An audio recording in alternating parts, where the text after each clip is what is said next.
Sur l'année 2017, alors les principales choses que je vois, moi, on a quand même un arrondissement, alors au sens large, hein, c'était vraiment à Ballon-Tonnerre. Donc quand je parle d'arrondissement, c'est vraiment l'ensemble. Évidemment, c'est des choses qui sont connues, hein, c'est un territoire qui est quand même très contrasté, on n'est pas confronté aux mêmes problématiques, aux mêmes sujets, c'est pas la même histoire, c'est pas la même structuration économique, agricole, etc. On est assez d'accord là-dessus. Et pourtant, on voit quand même des choses se mettre en place sur l'ensemble de l'arrondissement. Il y a des entreprises qui se développent, il y a des projets qui se mettent en place. Mais ça montre quand même qu'on est un arrondissement où il y a de l'activité, où il y a des attentes de la part d'entreprises, de nouvelles commandes, de besoins d'embauche aussi, de besoins de personnes formées.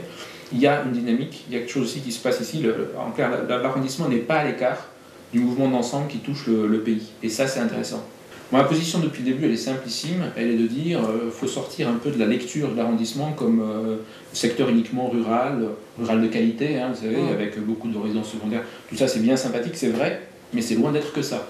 C'est aussi un secteur où on produit, c'est aussi un secteur où on innove.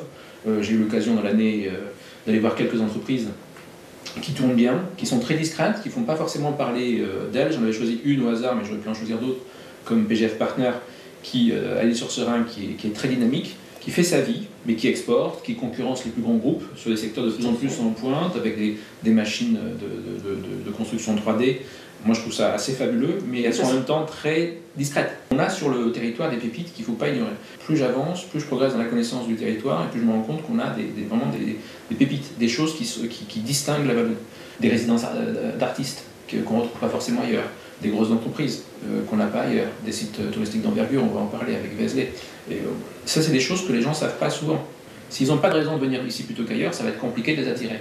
Mais si on trouve des éléments distinctifs, soit par des infrastructures qui sont bien organisées, une couverture médicale qui est correcte, des activités diversifiées, et il y en a beaucoup, mais qui ne sont pas forcément mises en réseau et connues, ça va être difficile d'attirer. Donc ça, c'est faisable. Mais c'est toujours pareil, il faut une stratégie. Il n'y a pas de secret, il faut une stratégie avec tous les acteurs qui sont concernés.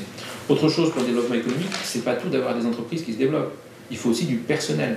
Donc pareil, si vous avez une entreprise qui s'installe, mais qui sent qu'elle n'aura jamais le personnel qu'il lui faut, ça va être compliqué. Il faut des cadres, même pour les très grosses boîtes qu'on a, il faut des cadres, mais il faut tous les types de profils de salariés. Attirer de l'entreprise, c'est une chose, mais il faut attirer tout ce qui va avec. C'est-à-dire un environnement de travail, un environnement culturel, enfin c'est tout qui se construit en même temps.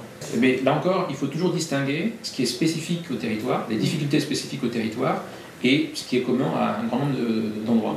Vous parliez de la santé. La couverture de la Wallonie et du Tonnerrois n'est pas mauvaise. La difficulté principale, c'est comment on organise le travail en équipe pour faciliter l'implantation des médecins. C'est tout l'enjeu des maisons de santé.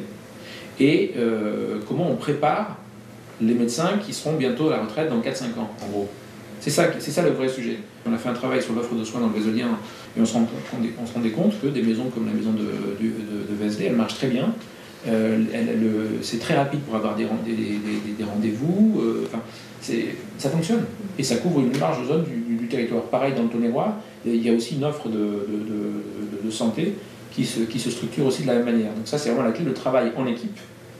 Polyactivité, médicale et paramédicale. Mais c'est surtout l'avenir qu'il faut préparer, les départs à la retraite dans les établissements et dans la médecine de ville.